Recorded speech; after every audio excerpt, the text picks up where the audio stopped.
How about you? DOW? Yeah. Yep, DOW. I'm freelance, but I just work for them. They hire me enough. That's all I do now. How long have you been doing this work? Since I was 20 when I started, so 1990. Your whole life? Yeah. First job I got during college, it was like, just keep doing this. How about you? I used to be a signal guy. Okay. In the Army. Cool. Now I do this. So it's a lot of the same technical stuff, but Yeah. it's less technical for sure. It's amazing how, so like, do you study Morse code and stuff like that? No, actually, no, my dad did. Oh, really? You know, he was in the signal club. I noticed I saw something about ham radio operators the other day, just on YouTube, and they were talking about how it's changing so much that some guys are going back to doing Morse code.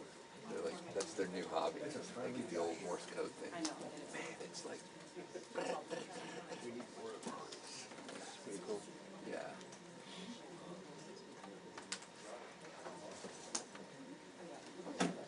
And they were doing something called a moon bounce. You ever heard of that? Where like you have a ham radio and you say, hello, moon. 3 seconds later you hear, hello, moon. You're shooting it at the moon and it's bouncing back on the moon. I hadn't heard that one. That's pretty cool.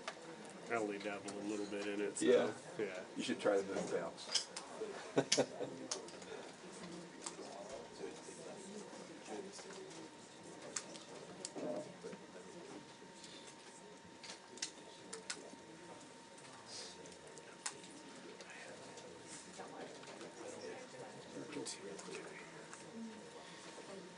It's going to be a long duck. At least you duck.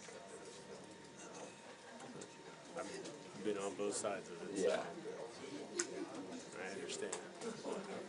His shot, I don't care. I'll be in front of his anyway. You get a little break.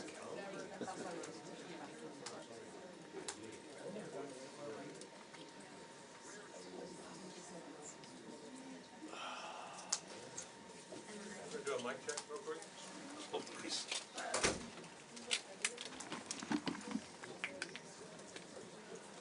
Audio check 1, 2, 3, 4, 5, 6, 7, 8, 9, 10. This is the Pentagon briefing room.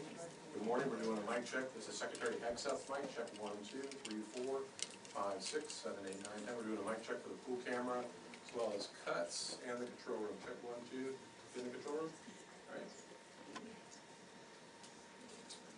And now we're doing a mic check for the chairman's mic. Check 1, 2, 3, 4, 5, 6, 7, 8, 9, 10. This is the Pentagon briefing room. Good morning, everybody. We're going to do a couple of mic checks here for the control room as well as pool and cuts. We've got about 23 minutes to go. And as we get closer, we're going to ask everyone to remove their badges. Not the press badge, but the building pass. If you could take that off and put it away. And obviously silence all of your electronic devices, so nothing's ringing or making any noise during the briefing. We'd appreciate that. Audio check 1, 2, 3, 4, 5, 6. Everybody good? Pool camera good? We do have graphics today, so if you could check the pool graphics line 1 and 2, you should see color bars on there right now. We'll switch over to the Department of War seal as we get closer. Probably about 5 minutes out, you should see the seal. Good? Thank you.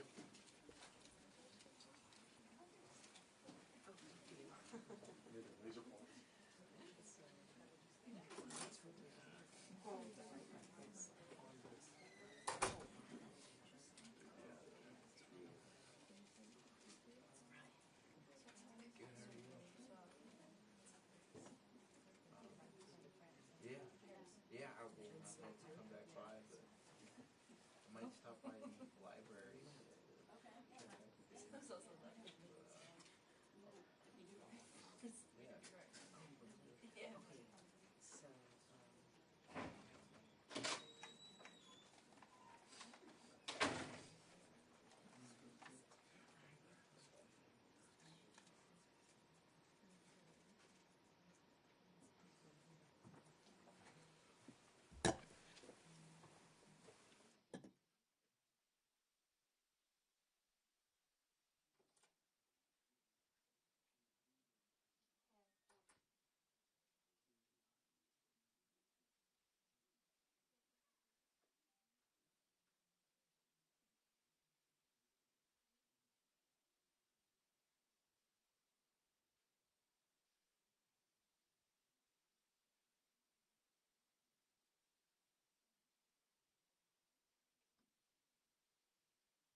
please, and remove your badges. It's the final mic check before we get started. This is the Pentagon briefing room. We're doing a mic check. Hello, everybody. This is Secretary Hegseth mic check 1, 2, 3, 4, 5, 6, 7, 8, 9, 10. We're doing a mic check for the pool cuts as well as the control room. How are we doing in the control room? Good? Okay. What was that? Check 1, 2. This is the chairman's mic. Check 1, 2, 3, 4, 5, 6, 7, 8, 9, 10. Everybody good? Pool camera, you good? And did you check the graphics line? You did not? Okay. Louis, you might want to do that before we get started. Check 1, 2, 3, 4. Everybody's good? Okay, very good. All right, stand by. We got about 6 minutes. Thank you.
good morning. Unlike the endless wars of the past that dragged on for years and for decades with little to show for it, Operation Epic Fury has delivered a decisive military results in just weeks. Korea, Vietnam, Iraq, Afghanistan, as the president has pointed out, all took years, decades. Vague missions, shifting sands, little to show for it. Operation Epic Fury has been laser focused from the very start, as I've said to all of you. Clear mission objectives, and ultimately Iran will not have a nuclear weapon. It's a bold and dangerous mission, a gift to the world, historic, courtesy of a bold and historic president. That mission continues today in this new phase as Iran has an important choice, a chance to make a deal, a good deal, a wise deal. As part of that effort, the United States has imposed an ironclad blockade that grows more powerful by the day. From the Gulf of Oman to the open oceans, our Navy is enforcing this blockade without hesitation or apology. Now, as usual, there's a lot of false information out there. I'll say this, every ship that the U.S. believes meets our criteria, either Iranian ships or to and from Iranian ports, has been turned around. As of this morning, 34 total. Non-Iranian vessels are allowed to transit, and many have, including overnight. Not only is the blockade growing, in fact, a second aircraft carrier will join the blockade in just a few days, but this growing blockade is also gone global. Just this week, we seized 2 Iranian dark fleet ships in the Indo-Pacific region that had left Iranian ports before the blockade went into effect. They thought they'd made it out just in time. They did not. We seized their sanctioned ships, and we will seize more. Our blockade is growing and going global. America's military is unmatched, projecting power, denying passage to adversaries, and protecting our interest at the time and place of our choosing. No one sails from the Strait of Hormuz to anywhere in the world without the permission of the United States Navy. To the regime in Tehran, the blockade is tightening by the hour. We are in control, nothing in, nothing out. Iran's battered military, the IRGC specifically, has been reduced to a gang of pirates with a flag. They cloak their aggression in slogans, but the world now sees them for what they are, criminals on the high seas. They don't control anything. They're acting like pirates, acting like terrorists. They're the ones who lay indiscriminate mines, who shoot at random ships, who killed 45,000 of their own people, innocent protesters in the course of weeks. Their own people. They are the bad actors. The vessels that the Iranians seized in recent days, a couple of them, they're not American ships. They're not Israeli ships. They're just random ships that where they drove their little speedboats up to and shot at those ships with AK-47s. Anyone with a speedboat, a gun, and the wrong intentions can do that. They know that we, the United States of America, control the flow of global shipping, and we know that they know. Their real navy is at the bottom of the Arabian Gulf. It's worth saying again, for 47 years, Iran has been at war with America, killing our citizens, our soldiers, and our allies, while previous administrations looked the other way. The real endless war is the war that Iran has waged on us for 47 years. President Trump is the only president with the guts and moral clarity to finally do something about it. I see it every day behind closed doors. President Trump's fortitude is unshakable, and his mission is crystal clear. President Trump said it again yesterday. We have all the time in the world, and we're not anxious for a deal. And I hear him say it every day in private as well. Iran knows that they still have an open window to choose wisely. As we said previously, choose wisely at the negotiating table. All they have to do is abandon a nuclear weapon in meaningful and verifiable ways, or instead they can watch their regime's fragile economic state collapse under the unrelenting pressure of American power.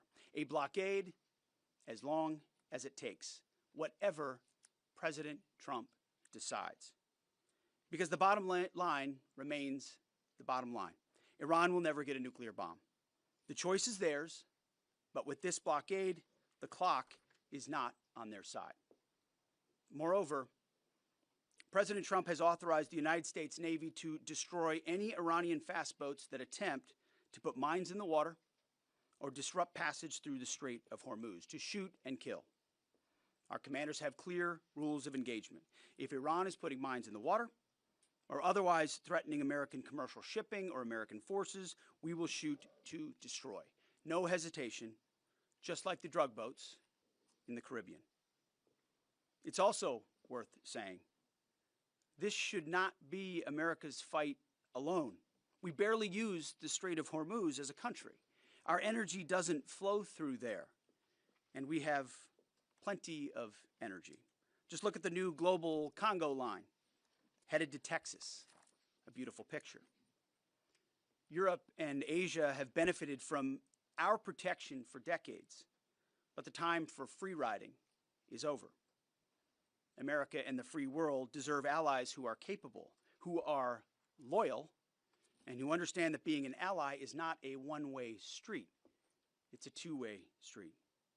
We are not counting on Europe, but they need the Strait of Hormuz much more than we do, and might want to start doing less talking and having less fancy conferences in Europe and get in a boat. This is much more their fight than ours. On this core mission, America's will is unshakable, our capabilities unmatched. Our blockade is only growing and going global. And as the President said, we have all the time in the world. Iran has a historic chance to make a serious deal, and the ball is in their court. Either way, the War Department stands ready for what comes next, locked and loaded. May God continue to bless our warriors each and every day and on each and every mission. Mr. Chairman, over to you. Thank you, Mr. Secretary, and good morning, everyone. Thanks for being here. Today marks 55 days since the President of the United States ordered major combat operations against Iran. Today and this morning, the Joint Force remains postured and prepared to recommence major combat operations on the order of the President. On April 8th, the President announced a ceasefire, and last week, at the President's direction and on order of the Secretary, U.S. CENTCOM began enforcing a blockade against all commercial vessels going into and out of Iran and their ports. Simultaneously, the U.S. military, in support of the U.S. Department of Justice, was ordered to conduct maritime interdiction operations against sanctioned and dark fleet vessels globally. This operation also began on April 8th, and what I'd like to do this morning is update all of you on those actions and activities. First, as I mentioned, U.S. Central Command continues to maintain a strict blockade on all the ports. We're enforcing the blockade across the board against any ship of any nationality that is transiting to or from an Iranian port or territory. We're closely tracking vessels of interest headed towards Iran and those moving away from Iran that were outside the blockade area when this blockade was ordered. And as everyone saw this past weekend, we're prepared and postured to intercept them. As of this morning, 34 ships have met the U.S. blockade and made the wise choice to turn around. One ship did not, and that ship was the motor vessel Tuska. Over several hours this past Sunday, April 19th, the U.S. conducted maritime interdiction operations against the Tuska, whose crew attempted to breach the blockade line. The Tuska is a large container ship, about 965 feet long, or about the same size as a United States Navy aircraft carrier, and over 100 feet wide. The operation began about 4 a.m. Eastern Standard Time when the United States Navy destroyer approached her. and the crew and the vessel ignored warnings. And I've described how the destroyer force is operating in the area prior. Upon intercept and coming within visual range, American forces began to issue several clear and unambiguous warnings and inform the vessel and their crew that they were in a violation of the U.S. blockade and directed the ship to turn around. Over a 6-hour period, the vessel and her crew repeatedly ignored U.S. warnings. And then the U.S. Navy destroyer executed a series of pre-planned, carefully calibrated escalation options, including firing 5 warning shots. The vessel and her crew continued to ignore warnings. And after exhausting all other measures, CENTCOM authorized disabling fire against the Tuska. U.S. sailors warned the crew of the Tuska to abandon the engine room, and at approximately 9 a.m. Eastern Time, the destroyer disabled the Tuska's engine by firing 9 inert rounds from the destroyer's Mark 45 5-inch guns precisely into the engine room and engine space on board the Tuska.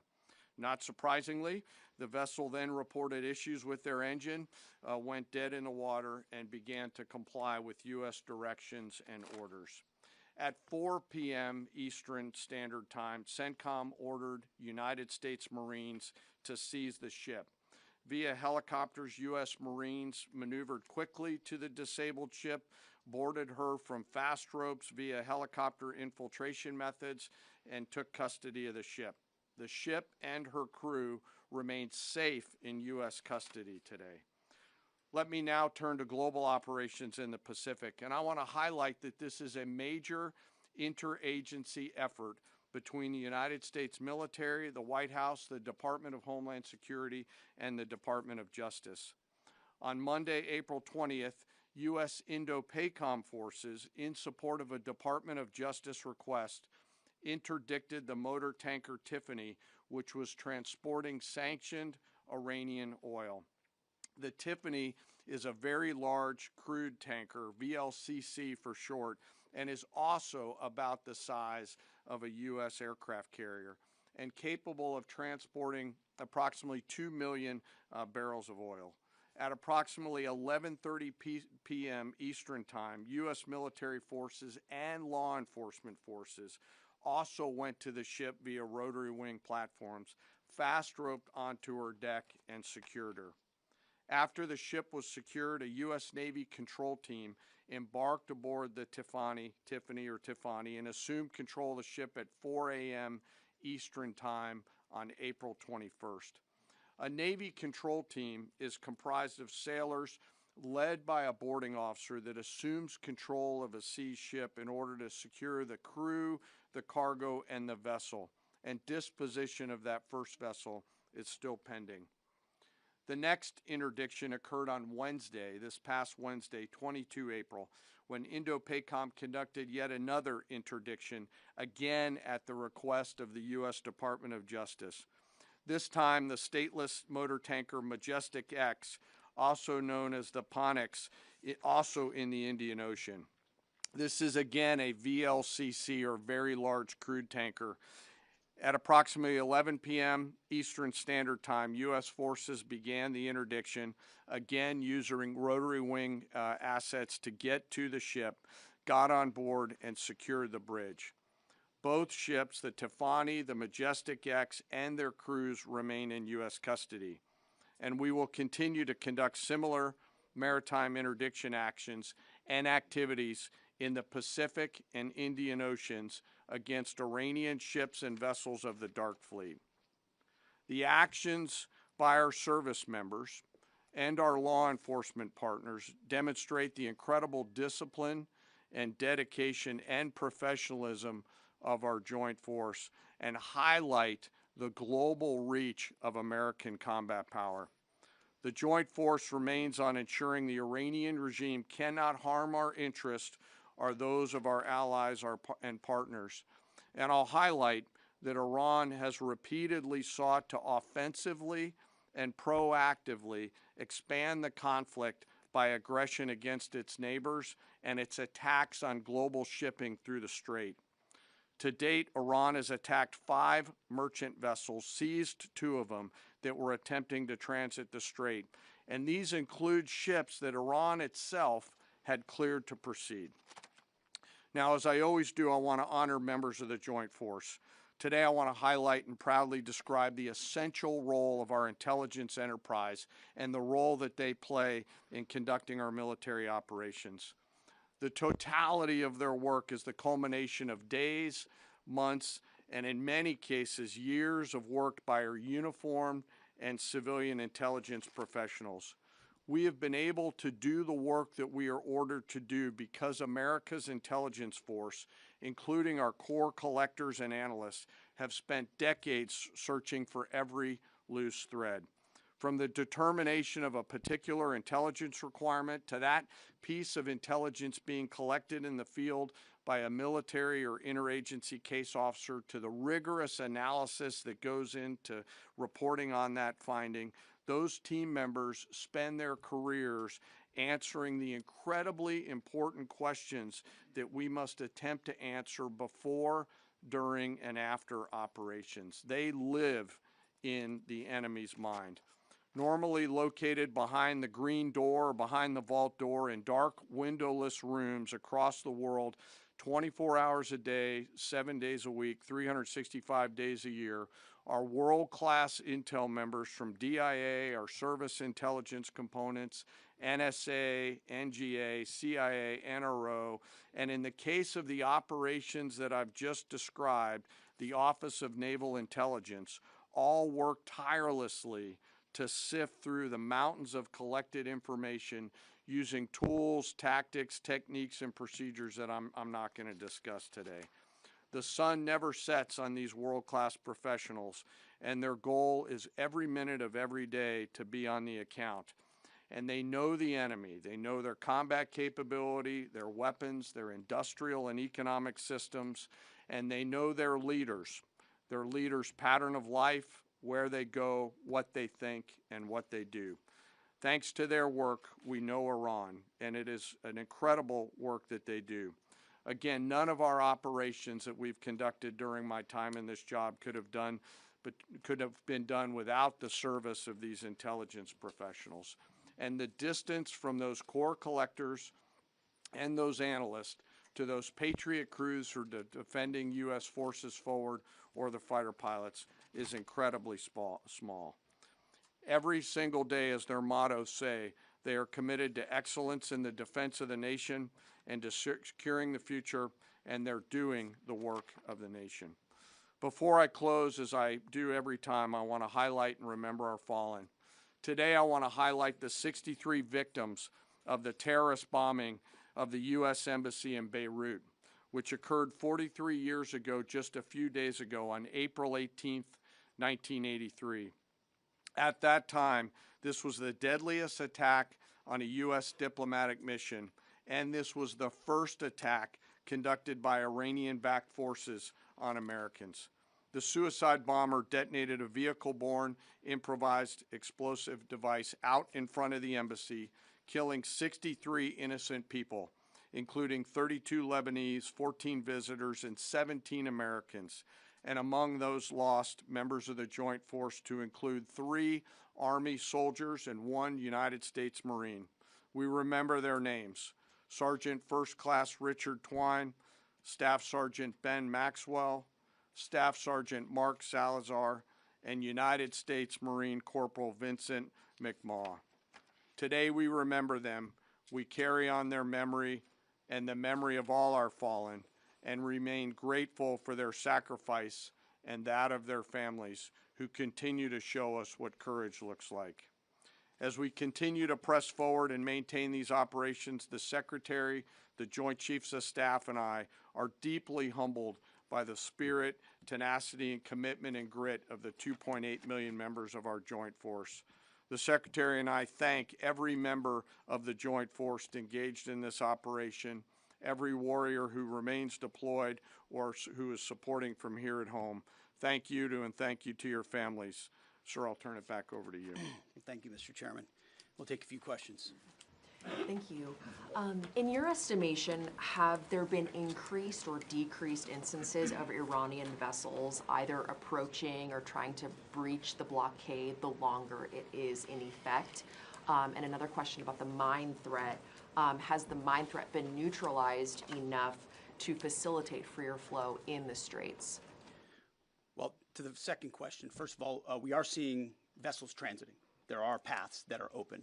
And part of what the president is threatening is ensuring if there's attempts to recklessly and irresponsibly lay more mines, we're going to deal with that. It's a violation of the ceasefire. So transit is occurring, much more limited than anybody would like to see, and with more risk than people would like to see. But that's because Iran is doing irresponsible things with small fast boats, crafts, like I said, with weapons on them. These are commercial ships, in some cases cruise ships that came through being threatened by these. So as far as breaching the blockade, it's been a pretty consistent. There were a number of ships at the beginning. Then you had the interdiction that the chairman described, where we took out the engine room and disabled that ship. I think that sent a very clear sign that this is not a fake blockade. This is a real, full blockade. We'll use up to and including lethal force if necessary.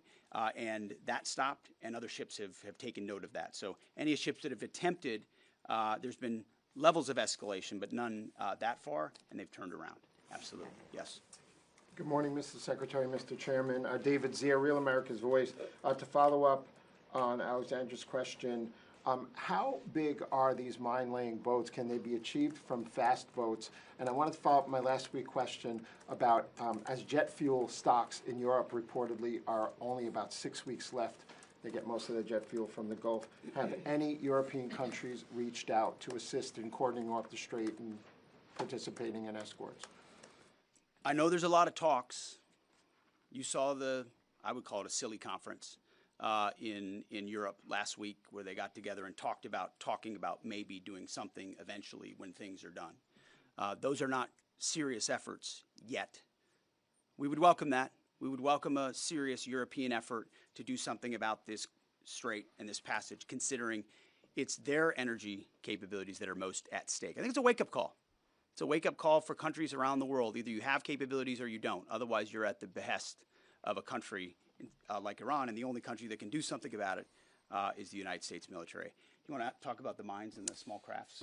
They have a variety of smaller Boston whaler-sized boats. We have forces up there deterring and preventing them from continuing to do that, and we'll continue to do so pursuant to the orders of the Secretary and the President. But reckless mining like that is a violation of the unwise ceasefire, to do that, and very unwise to do. Absolutely, Jerry. Thank you. Pope Leo has made some strident comments about the war in Iran, and the U.S. Conference of Catholic Bishops recently put out a statement suggesting that the war does not fit the requirements of just war theory. And I wondered if the Pentagon had thought about this war against the terrorist regime in Iran in terms of the framework of a just war, and if either one of you could talk about that. And then just my second question would be, the Pentagon recently, this week, gave well-deserved award upgrades to the members of Gulf Company 2-1 Marines who served at HKI and Abbey Gate during the withdrawal and evacuation. I wonder if you Mr. Secretary, could speak a little bit about that and maybe give us a little bit more in terms of what to expect from this Afghanistan review in terms of further proper recognition and proper accountability. On the first question, Pope's going to do his thing. That's fine. We know what our mission is. We know what authority we have. We're very clear about that. We follow that. The orders of the president. We've got lawyers all over the place looking at what we're doing and why we're doing it and giving us every authority necessary under the Constitution and under our laws to execute it. So we feel very confident across the spectrum about what we're doing and why we're doing and the legal justification that we're following in order to do it. You mentioned the Marines at Abbey Gate. And what we've undertaken at this department is a historic Afghanistan review.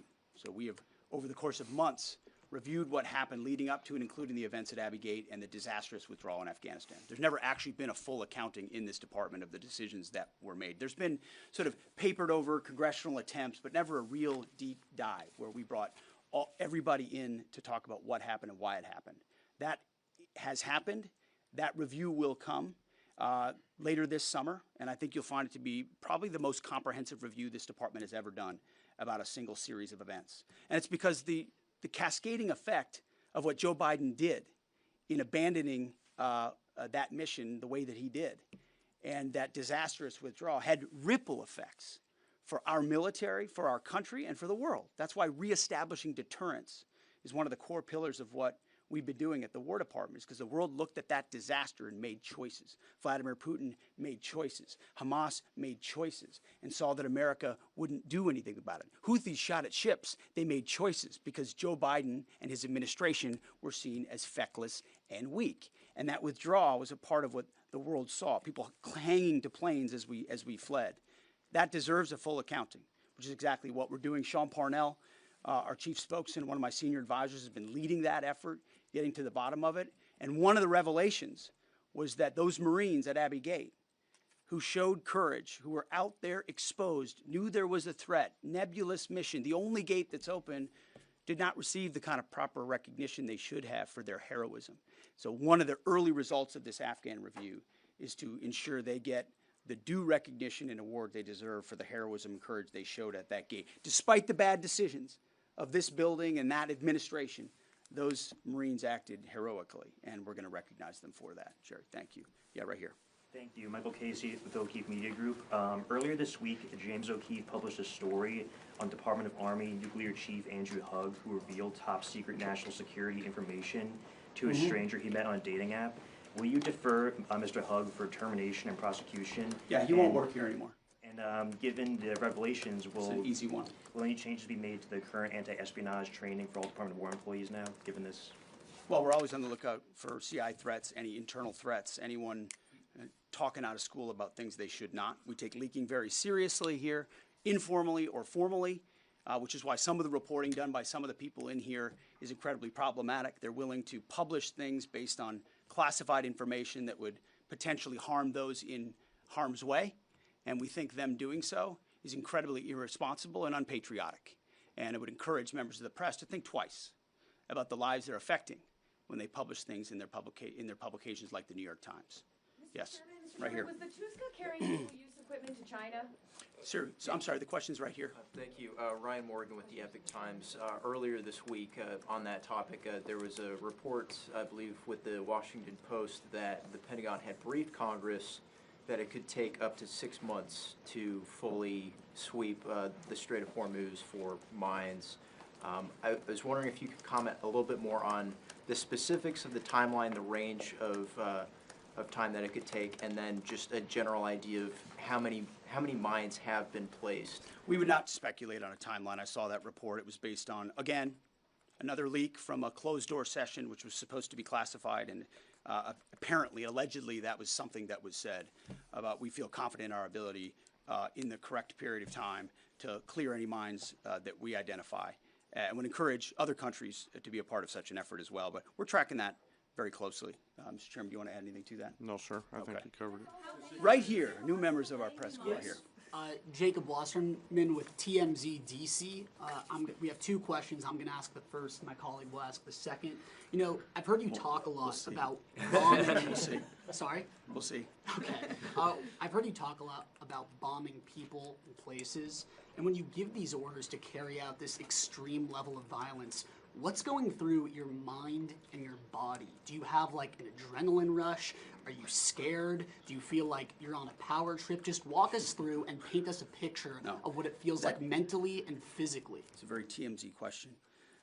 My only thought process is to ensure that our warfighters have everything they need to be successful, defeat and destroy the enemy, and they come home. I want them to feel empowered, to have every authority they need within our rules and within our law to bring maximum violence to the enemy.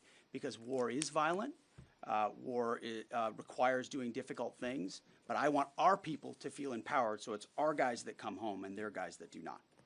And sure, I'll give you one chance. Charlie Cotton from TMZ DC. You changed the Department of Defense to the Department of War. Would you consider changing the name again to the Department of Peace, since that's what we're all after? Well, that's the pursuit. It's a great question, actually. You go from defense to war because you want to be proactive about peace through strength. And really, I gave a speech in front of generals about what the ethos of the War Department is all about, because I wanted to go through every echelon of this department. It means something. It's not just words. And when you fight a war the right way, the idea is on the other side you bring about peace. That is what we'd like to see the most. In fact, I once did a video about the one institution that should win the Nobel Peace Prize every single year is the United States military, because we are the guarantor of the safety and security, not just of our country, but of a lot of people in this world. Last question. Yes, sir. Thank you very much, Mr. Secretary. I do appreciate your time. Since February 28, 725 drones and missiles have hit the Kurdistan region as your loyal ally, killing 22 people and injuring 100 others. Even after the ceasefire, Mr. Secretary, 20 more attacks were carried out. My question is, does that ceasefire include Iraq and the Kurdistan region? And really, what is your clear policy toward proxies? Why I am asking this question, by President Masoud Barzani's statement, 5 times targeting his office, even targeting President of Kurdistan region residents in the Hague City. We watch it very closely, and that area and those folks, the Kurds, deal with a lot of what the IAMGs or the proxies are capable of doing, and a reminder of the reverberating effect of this Iranian regime. It's not just what it does to its own people, killing 45,000 of its own citizens just recently, but it's also the terror they've brought to the region. And so getting a good deal and making sure they can't wield a nuclear weapon over top of those proxies is why this mission is such an important one. Thank you very much. Appreciate it. Thank you.